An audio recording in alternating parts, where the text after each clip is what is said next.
harvest the koi. Put them in their winter home downstairs. And we had a lot of babies. We got string out for that heron that we were dealing with. So I got fishing string out. You probably can see it. I'm not sure. Wow, so many babies. So many SANKE fried that we got to harvest. And we've been draining this guy. Been draining her out to the property. Grass getting a good watering.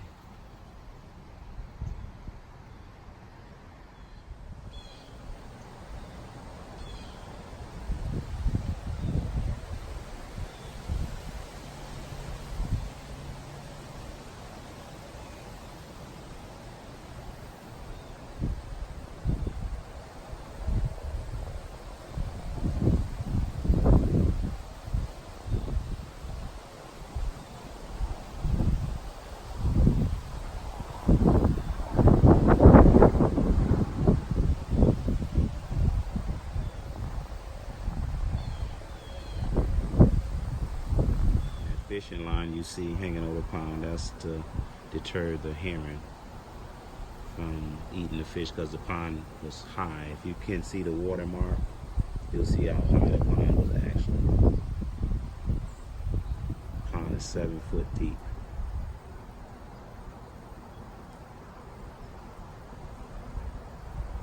Kind of see them making their way around. Water is really cold. We're 60 degrees today, but a lot of sun, so it's going to be a project getting them out of here. So I better get started. I'll get all the tools and stuff needed to get the sump and start pumping water down into the pool and stuff. I think I'm gonna put water into the girls' holding tank as well. And that's the female SANKE right there in the viewfinder right there.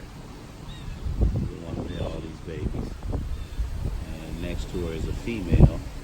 And another homosexual and sockeye fish. That SANKE is a Hoya parent koi. Remember, we're going to do the same thing like we did before. We're going to take this sump pump and we're going to put it into the pond and drain water into the holding tanks. You know, the winter holding tank downstairs. So that way when we even take the big girls out, you know, they get to go back into their environment. So we're going to take water right out of there. Remember, this is the hose from the end of that sump pump. So we'll put this in here, which is the holding tank. This is the holding tank that the big girls go in. So we're going to pump water from the outside pond right into this guy.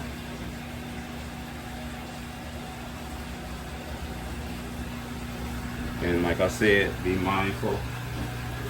Use this. This will save you, because if that hose goes off, you'll flood your home. So what I normally do is kind of take the hose like this and, you know, clamp it into something. So that way this water right here goes right in. And I kind of like the water to splash, and I don't like to stick the hose in the water. Since these tanks haven't been drained, I'll just pump water because I have an overflow. So as I put water in here, in the filtration over here, this right here is my overflow. So when water go into the pond here and it starts to fill up like it's going to overflow, it'll go in through the drains and end up in the filtration, and it'll just pour out of here. So this water will start to come out. That gravity effect thing. And that water is coming from the pond. So that way we can get this water to the right temperature. And the reason why I do this is because that way the fish can come back in here and it'll be like they're still outside, you know, and then they'll acclimate a lot slower, which I know I'm probably repeating myself, but koi like to be, their environment, any type of changes have to be very slow. You can't do it fast or the fish will stress out and get sick.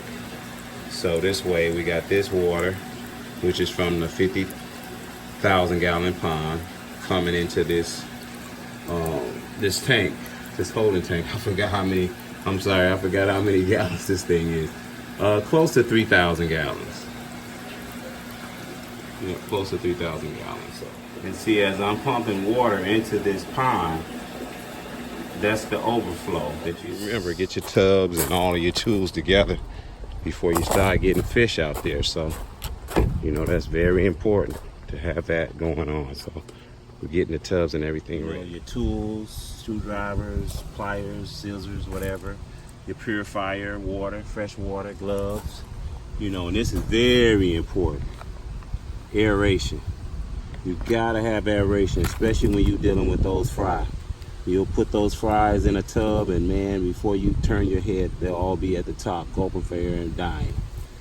Trust me, I've been there. So, you know, just have all your stuff together. You know, your extension cord so you can plug everything up. I even got an aerator here that I can just plug into one of the big tubs, and it'll just keep the water moving. You know, just to keep that oxygen level going. Just break out all your tools. It ain't gotta be all neat and pretty, but it's gotta be functional. I got Kelsey, my neighbor, here to help out. Yeah. I got my man Ed been helping me. Koi for Life, the Koi for Life gang.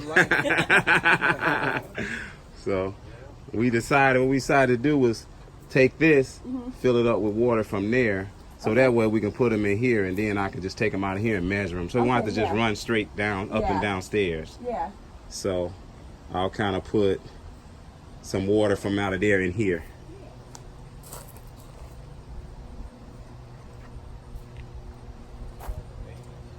You see all of them? They swim gracefully, don't they? Yeah, they do, man. That's what I love. That's the end all right there. When you get them that size, and the way they move, man. Oh my goodness.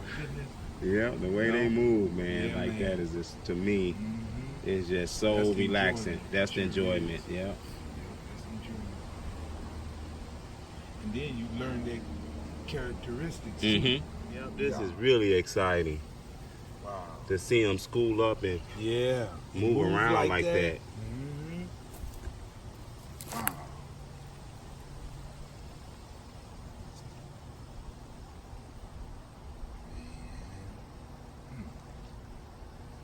You know what's amazing too? How some of them just grow real fast, and then some of them grow slow, and then all of a sudden they'll hit a spurt where they just take off. They take, the one that was slow will take off. You know, exactly. It's amazing. They might even be bigger than the ones that started off. That's what I've noticed. My experience with keeping koi has been that way. You can't let them go too soon. Yeah. You be like, oh, he's not gonna grow. He's not gonna grow, and you never know.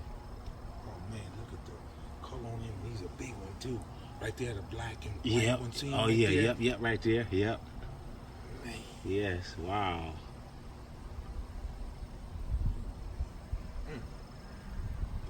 One fish, Ed. Yeah, that's okay. Now we're gonna pump water in the pond into this tank. Just like we talked about before, you know, you gotta utilize the water that they've been in for the whole summer. You don't want them just going into anything. And this is a 350 gallon tub, I think it is. Yep, 300 gallon tub by Rubbermaid.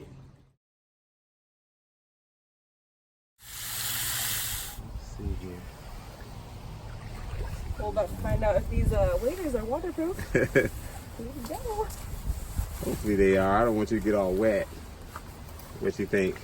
Got it? So far, they're so good. So far, so good? I mean, good? all I got is socks and leggings. I'm not that worried about it. All righty. Okay, let's see it. There you go. Go ahead and dip it down. Okay, Dad. Okay. Come on. Come the other way. All right, it's facing the other way.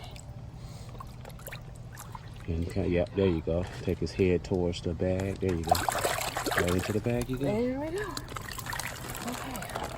What's the best way to, Okay, either I can go up first and hand them to you. Okay. Yep, you just kind of drag them along. Actually, take your bag out the water, yep, so you don't have too much water.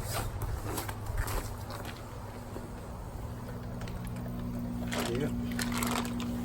And the good thing, he's going into the same water.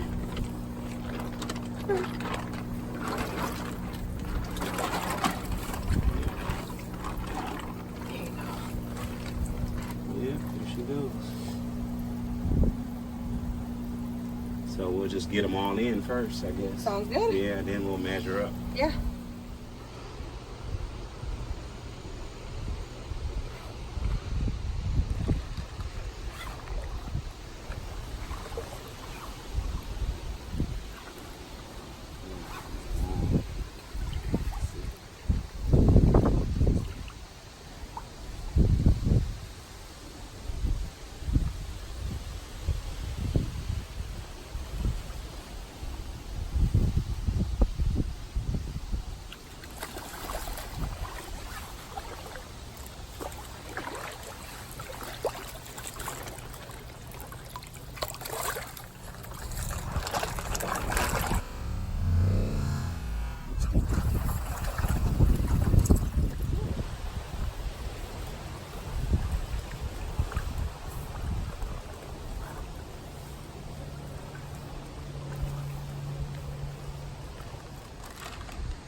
Honey.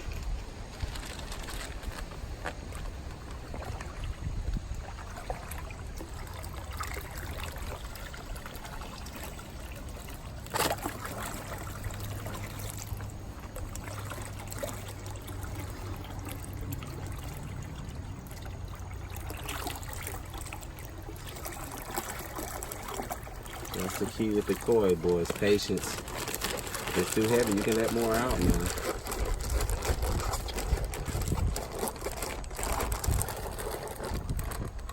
You're a professional now. You want me to hold that and hand it to you? I'm more worried about the ladder. It's not gonna slip. Yeah, But it's not gonna slip. Yep, There there we you go. Yep.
Water's so green. Hard to see them. Fishing string.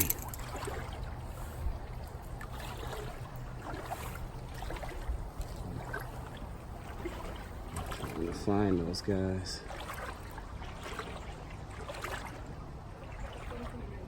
Oh, you see one here? Okay.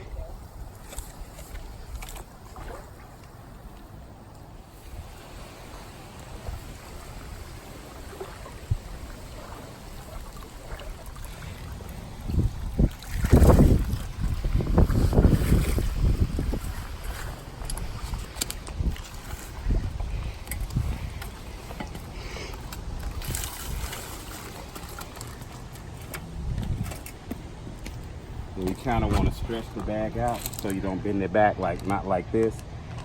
Got to keep it straight and sturdy. You know, if it was like new water, if this water wasn't from there, you would do this. Add some of it first. You would add some of that water to kind of acclimate them a little bit. And then you kind of, when you let them in, you got to let them in out real easy. Like that. Like so.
It's just sitting there. We're waiting for you, buddy. He was a shot in the dark, boy. Look just like a carp, huh? Yeah. Look at those colors. Look at that. Yeah. That is gorgeous. Oh, wow. Yeah. Look at that. Jaguar. This is the originator. You can still see the imprint from the KOHAKU, the red on the eye and stuff. So this was from last year's spawn, and this fish is just making 2 years old. I knew it was gonna be a big fish, and this we'll measure up and tell you the size.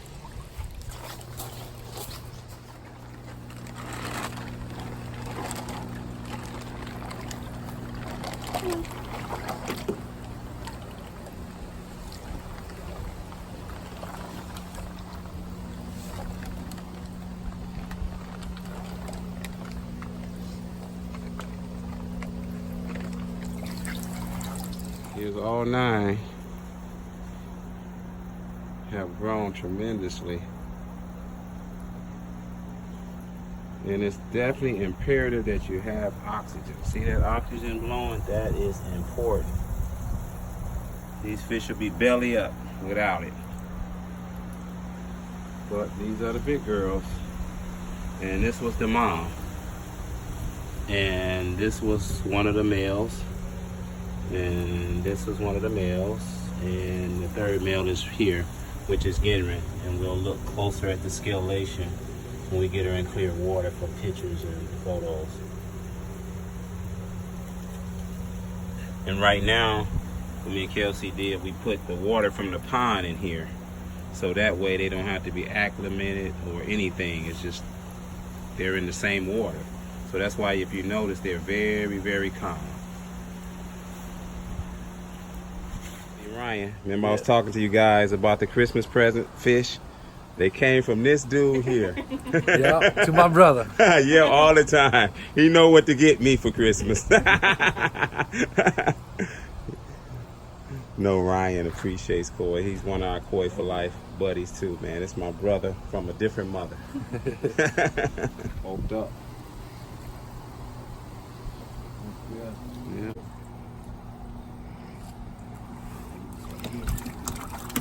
I have to take my gloves off.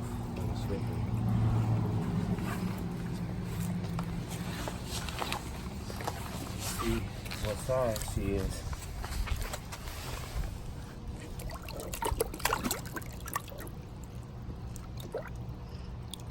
It's like 51 cm. Yep, 51. 50 cm. 50 cm. 50 cm.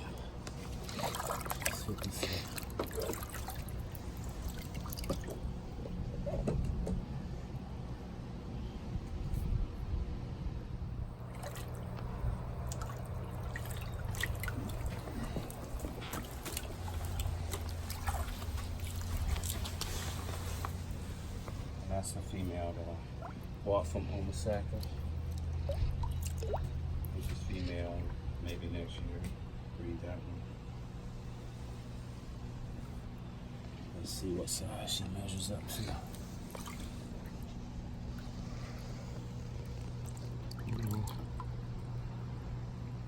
53. Like 53,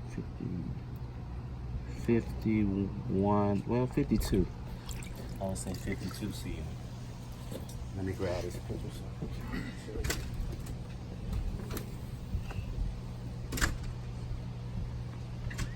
Now that's when she went from this to this, you guys. That's her there. And now look at her at the harvest. Just from having them in a mud pond. Just from having them in a mud pond to go from that to that. And that's just letting the pond go all green.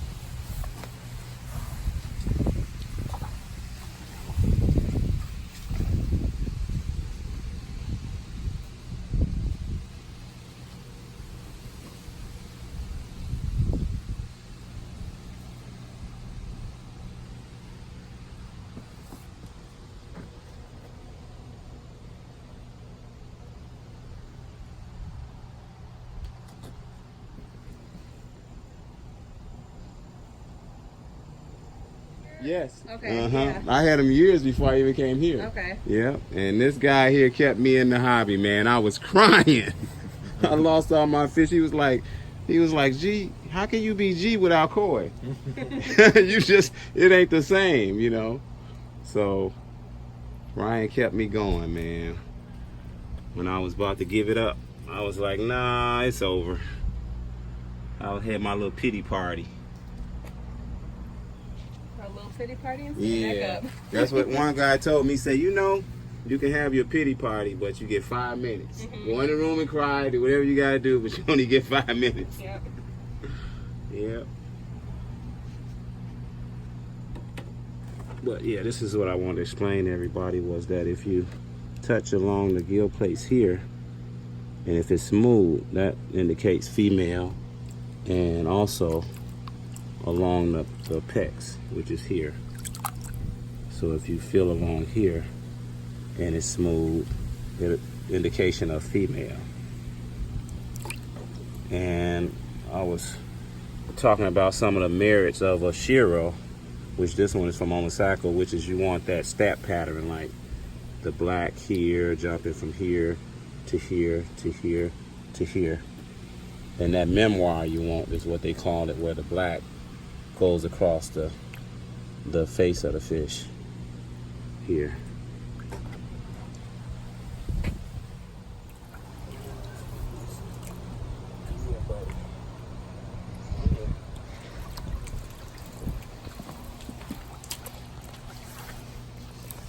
Now that's Genry, the way the scales bling.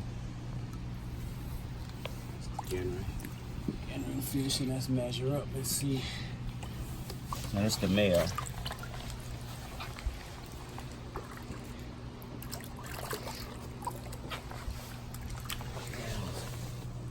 And that is what, 55 and a half, maybe? I say 56 for 56, a second. okay. 56 cm. Kelsey's eyes is definitely better than mine. I don't know about that. So we'll say 56 cm. And that's the male that contributed to the babies. And the scales here that you see blinging, that's why they call it a Genry. Genry, Shiro, or Suri. And she was like, let's show some pictures of her. This is her. Him. Wait a minute. No, is this? Nah. I'm sorry. It's not Genry. Right here. There we go. This is him.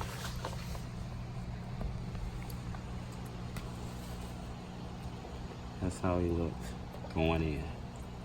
This is at 1-year-old, and this is at 2-year-old. Like here, born in 215. Oh, 3-year-old, I'm sorry. Yeah. 3-year-old.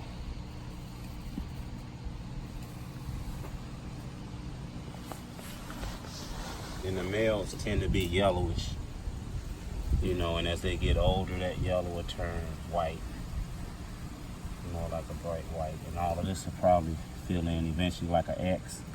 And the memoir is not done yet, which is across here. But the Monoguru is nice here. And you want that. You want it to clunk up in there, not to be too far out the fin. And maybe they call this feather sumi, the light sumi under the skin. This will come here, and maybe you'll get that step pattern, that stair step pattern.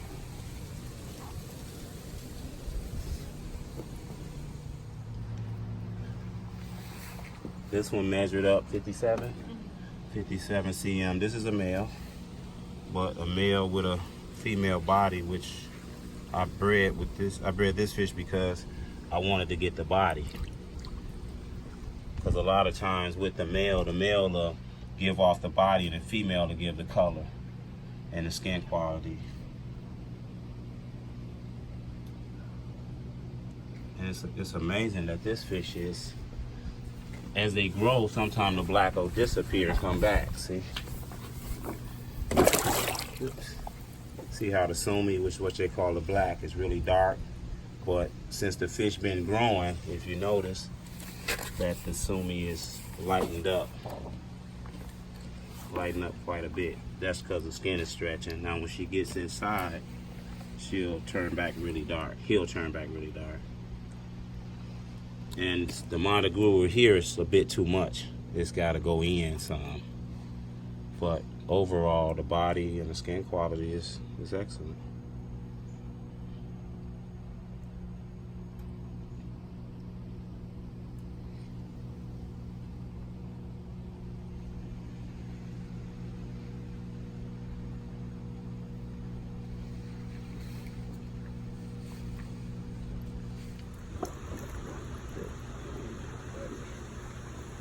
See what you are. Oh, big girl, big boy. That's a female, a male, believe it or not.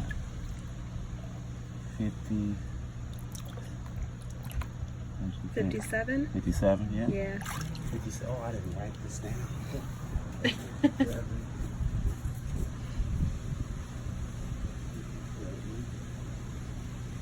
It's number 4, huh?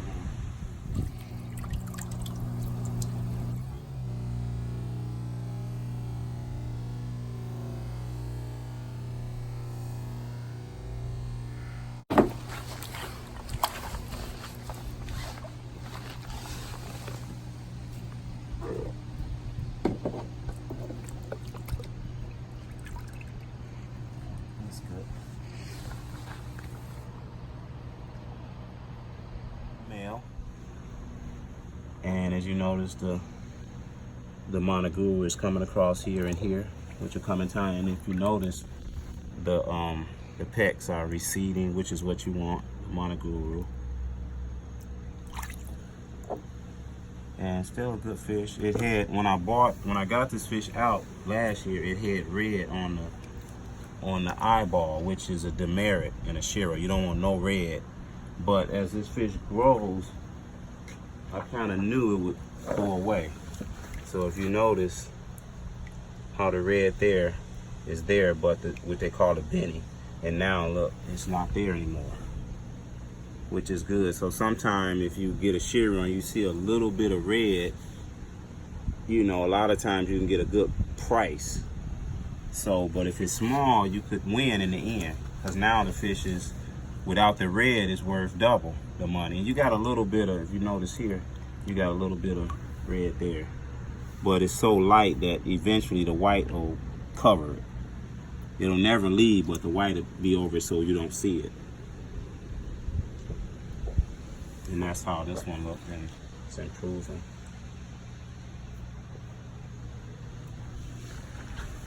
And let's measure her up, see what this one is.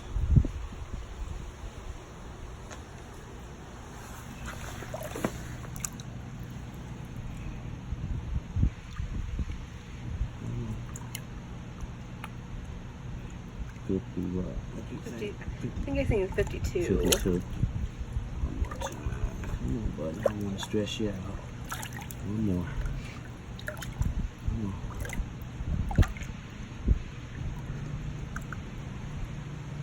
Yeah, I think 52. Yeah. 52. It's amazing how big this fish is. Now this fish is just making 2 years old. This was last year's babies. But it grew so quick, I put it with the bigger ones. And it's got a bronze kind of look, more closer to the carp. It's where the koi originated from anyway, it's from carp. The Japanese got bored and started inbreeding them, and then the patterns began.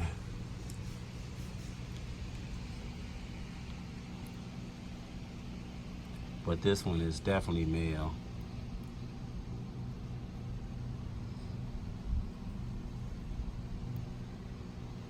And if you threw it in the river, you definitely would think you was fishing out a carp, huh? Mm-hmm. If this came from a colored fish. See, you really can feel the stubble on that one.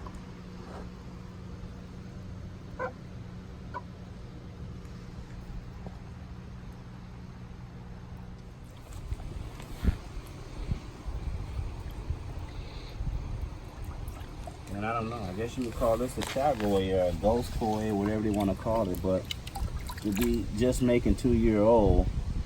50? Yep, 50 cm. Wow. 50 cm. Yep.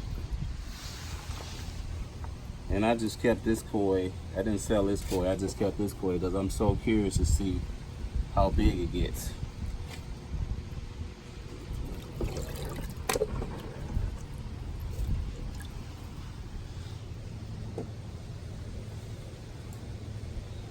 And you know, the webbing, a lot of them scalation people look at. A little bit of damage there, but I think it'll heal up. But the webbing pattern is nice on a single color fish. And it's amazing because sometimes it'll turn lighter or darker when it gets downstairs. But the sheen is good. See how it shines? That's good skin quality. And you can kind of see the stubble too. See it? Kind of like a ashy type. See it? The little stubble on the face up in there. Yep.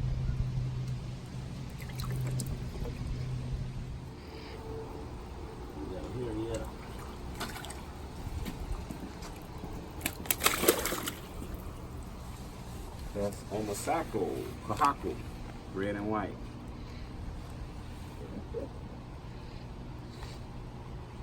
Big full body. Not sure if that's male or female yet.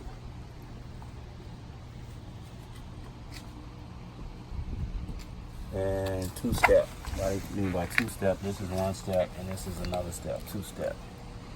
So let's see what's the size.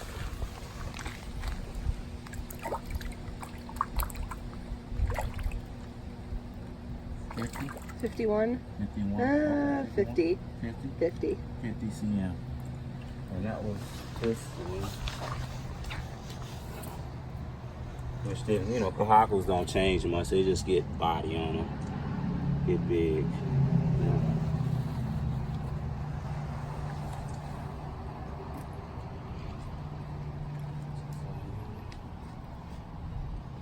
Yeah. And you know, you see how the benny, secondary benny on the gill plates, that's not good for show quality. Secondary benny, but sometimes it goes away, or they got stuff you can put on these. They don't want to tell you, but it'll make that go away too. Oh, wow. Yeah, but I really bought the fish because of the body. You know, like I think the body and the, when you see this backbone come up like that, that means it's going to be a big fish with the hump. And this here, because then that way as the fish get big, it can hold a weight and it won't bend like this. Okay. So when you're picking a fish, you want something that has this big backbone. Okay. Right there.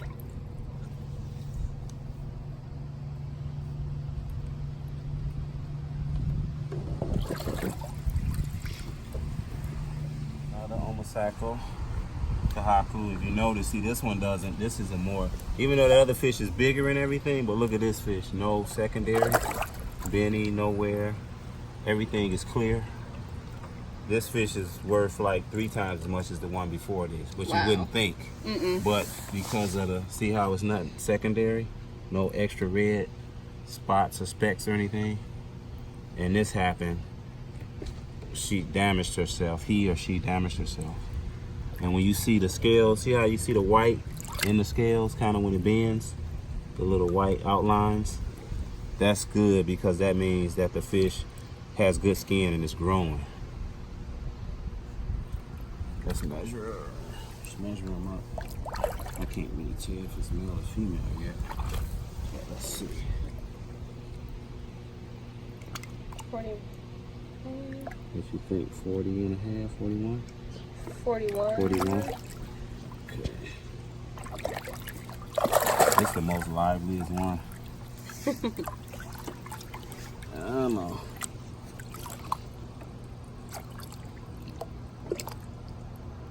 And this is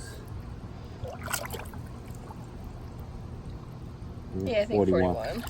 Yep, and this is one of the fish that the one of the breeders picked for me, so it costs a lot, but I can see why now. There's no secondary. The sashi, they call this the sashi part, and the key was the leading edges of the color. This will be a nice fish when it gets big as that other one. And sometimes a fish will bulk up later on it, like, you know, it'll start skinny and long, but it'll put that length on and then the bulk up later.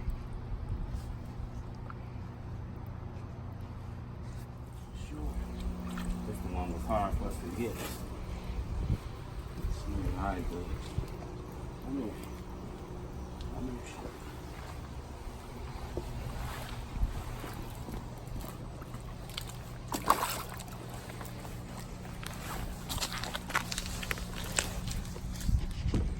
That's the SANKE that had the babies this year. So she really bulked up. I'm real satisfied with how she did in the pond. And we'll see what size she is.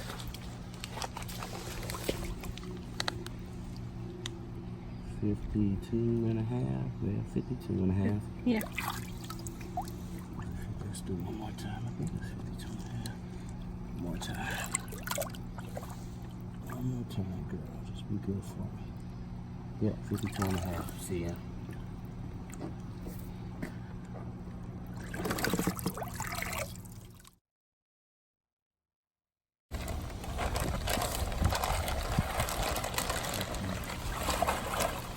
Yeah, that's the good bag.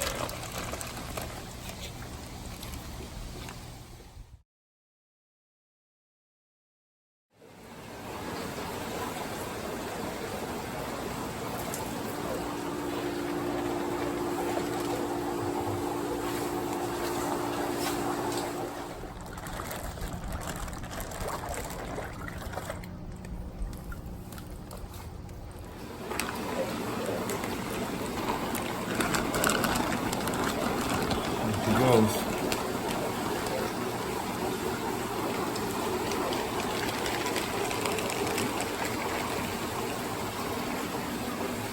We got the big girls back in their winter home, which is 28 to 3,000 gallon pond indoor. And remember, we pump water in here, so they're still a little stressed, but at least they going into what they came out of, if that makes sense. So let's see, can we get some shots of some of them and kind of see how they're a bit stressed. You can see the silhouette of some of them.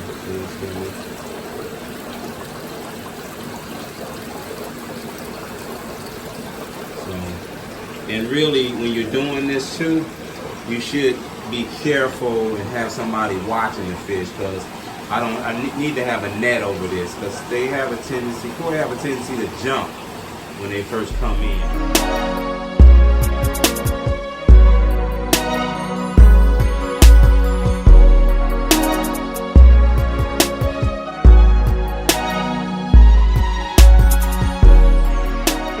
That's not what I was expecting. You weren't kidding when you said spicy. You breathing though, aren't you? Holy crap.